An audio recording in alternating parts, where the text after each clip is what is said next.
Jawa Barat juga mencicil di berbagai daerah, di Sumedang, di Subang dan terakhir di Pager-Ageng, ya, Pak Taufik Rahman, ya. Mohon berdiri Pak Taufik.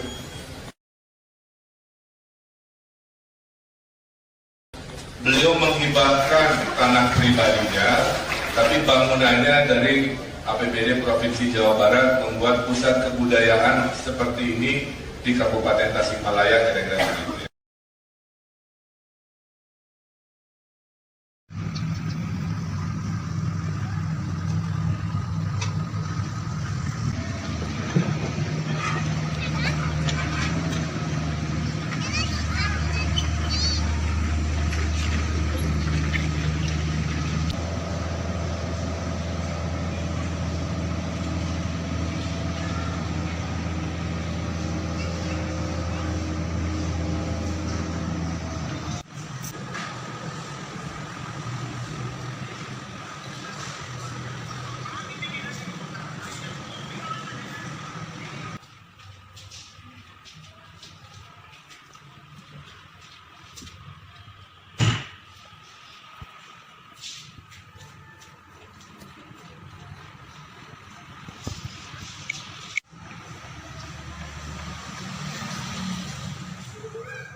Ini jangan isi ya.